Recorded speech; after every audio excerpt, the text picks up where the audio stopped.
네, 여보세요? 여보세요? 안녕하세요. 김영재 과장님이시죠? 네, 맞는데요. 누구세요? 네, 저는 한국보험회사의 이대한 보험 컨설턴트입니다. 통화 잠시 괜찮으신가요? 예, 괜찮습니다. 네. 다름이 아니라 지난주에 친구분이신 박선구 선생님께서 저희 회사의 보험 플랜에 가입하시고 아주 만족해 하시면서 김 과장님을 소개시켜 주셨어요. 물론 친구분이신 박 선생님께서 만족하셨다 하더라도 김 과장님께서 만족하실지는 다른 문제이지만 꼭 한번 찾아뵙고 말씀드리고 싶어서 전화 올렸습니다. 다음 주 화요일 오후 3시 시간 괜찮으신가요? 저 지금 너무 바빠가지고요. 죄송한데 나중에 전화 주세요. 죄송합니다.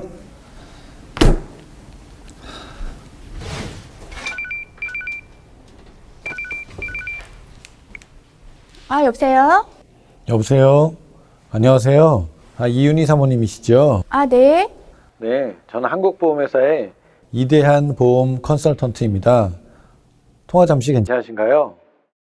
네. 다름이 아니라 지난주에 친구분이신 정선희 사모님께서 저희 회사의 보험 플랜에 가입하시고 너무 만족해 하시면서 이윤희 사모님을 소개시켜 주셨어요. 물론 친구분이신 정 사모님께서 만족하셨다 하더라도 이윤희 사모님께서 만족하실지는 다른 문제이지만 꼭 한번 찾아뵙고 말씀드리고 싶어서 전화를 올렸습니다. 네. 제가 이미 보험이 많기 때문에 특별히 뵐 일이 없을 것 같아요. 동창들도 보험 컨설턴트가 몇 명 있고요. 죄송해요. 그러시군요. 어떤 보험들을 가지고 계신지는 모르겠지만 보험이 많으시더라도 생각과는 좀 다를 수 있고요.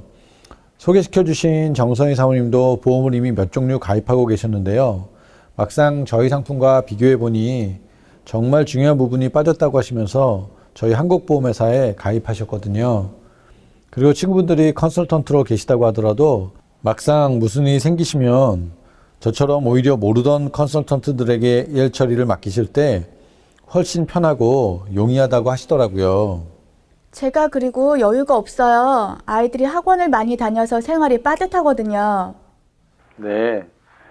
맞습니다. 그러시죠.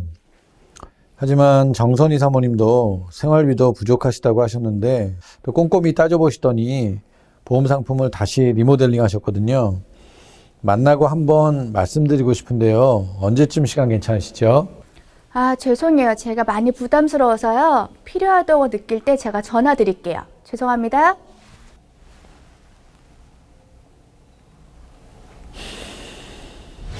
여러분, 방금 전 보신 두 상황을 보시고 어떤 느낌을 받으셨나요? 우리가 매일 접하는 전화 약속, 텔레폰 어프로치 상황인데요. 보험의 전설적인 대가들도 모든 세일즈 프로세스들 중에서 전화 약속을 제일 어려워한다고 합니다. 도대체 왜 그럴까요? 이유는 두 가지인데요. 첫 번째는 전화는 대면하지 않기 때문에 가만 고객은 거절하기 쉽고 또한 거절받기 쉽기 때문입니다. 두 번째는 가만 고객이 일방적으로 통화를 거절하고 끊을 경우에 컨설턴트는 그것을 극복할 방법이 전혀 없기 때문입니다. 전화 약속이 실패하면 고객을 만날 수도 없고 최면담과 프레젠테이션도 불가능합니다. 위의 두 상황에서 컨설턴트들은 왜 전화 약속에 실패했을까요? 바로 그 첫 번째 이유는 전화의 톤이 너무 어두웠기 때문입니다. 컨설턴트의 톤이 어두워지면 받아들이는 이미지가 경쾌하지 못하고 명랑하지 못하기 때문입니다. 가만 고객은 밝고 경쾌하고 활달한 이미지의 생동감 있는 사람들과 만나고 싶어 합니다. 그래서 여러분들이 전화하실 때는 항상 웃음을 띤 얼굴로 목소리를 반톤 올려서 생동감 있고 스마트한 느낌을 전달해야 합니다. 기억하시기 바랍니다. 두 번째 실패 이유는 전화를 하는 시간이 적절치가 않았습니다.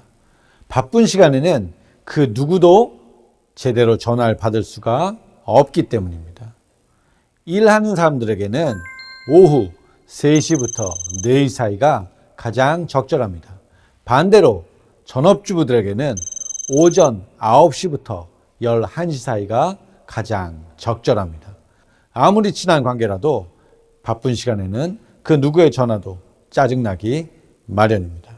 세 번째 실패 이유는 고객의 거절을 진정한 거절로 받아들였기 때문입니다.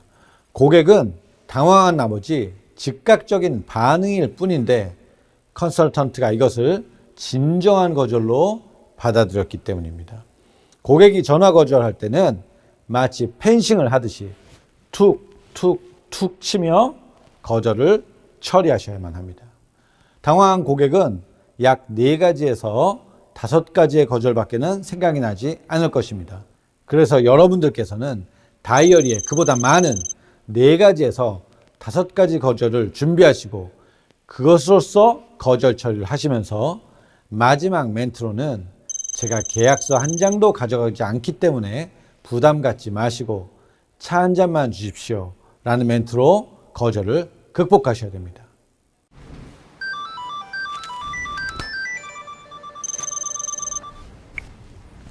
네.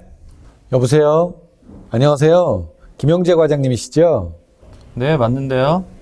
네, 저는 한국보험회사의 이대한보험 컨설턴트입니다. 통화 잠깐 괜찮으시죠? 네, 괜찮습니다. 네, 다름이 아니라 지난주에 친구분이신 박선구 선생님께서 저희 회사의 보험 플랜에 가입하시고 너무 만족해 하시면서 김 과장님을 소개시켜 주셨어요. 물론 친구분이신 박 선생님께서 만족하셨다 하더라도 김 과장님께서 만족하실지는 다른 문제지만 꼭 한번 찾아뵙고 말씀드리고 싶어 전화를 올렸습니다. 다음 주 화요일 오후 3시 시간 괜찮으시죠? 그날은 제가 출장 중일 것 같습니다. 아, 그러시군요. 그럼 그 다음 주 화요일 27일 오후 3시부터 20분 정도 괜찮으시죠? 네, 괜찮습니다. 네, 감사합니다. 그럼 2주 후 27일 화요일 오후 3시에 과장님 사무실에서 뵙겠습니다. 스케줄러에 메모 좀 부탁드립니다. 의미 있는 시간이 되실 겁니다. 감사합니다. 네, 알겠습니다.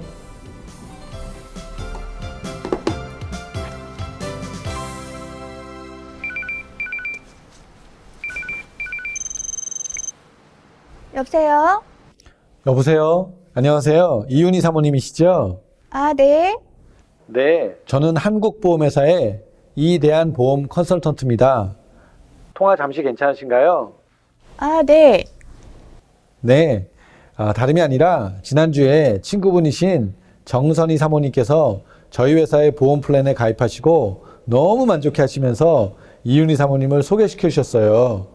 물론 정 사모님께서 저희 보험 플랜에 만족하셨다 하더라도 이윤희 사모님께서 만족하실지는 다른 문제지만 꼭 한번 찾아뵙고 말씀드리고 싶어서 전화를 올렸습니다.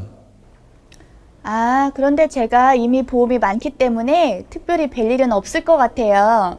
동창생들 중에도 보험 컨설턴트들이 몇 명 있거든요. 죄송해요. 아, 네. 좋은 친구들 많이 두셨네요. 재미있는 건 보험금을 지급받으실 경우에는 몰랐던 컨설턴트들에게 일처리를 부탁하는 편이 훨씬 편하고 개인정보도 보호된다고 하더라고요. 저는 계약서 한 장도 안 가져가기 때문에 부담을 확 놓으셔도 됩니다. 다음 주 화요일 오전 10시 자택에서 20분 정도 괜찮으시죠? 제가 요즘 아이들이 학원비가 많아서 생활비가 여유가 없거든요. 맞아요. 저도 그렇더라고요.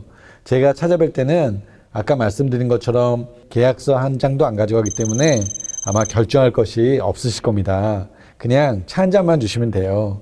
또 정선희 사모님께서 워낙 좋으신 분이라고 하셔서 꼭 한번 뵙고 싶어요. 잠깐이면 충분하고요. 다음 주 화요일 오전 10시 자택에서 20분 정도 괜찮으시죠? 아, 그럼 그때 잠깐 뵐게요. 네, 감사합니다. 그러면 다음 주 화요일 오전 10시에 자택으로 찾아뵙겠습니다. 개나리 아파트 맞으시죠? 네, 맞아요. 네, 캘린더에 다음 주 화요일 오전 10시 메모를 좀 부탁드립니다. 소중한 시간이 되실 겁니다. 감사합니다. 네, 그러면 그때 뵐게요.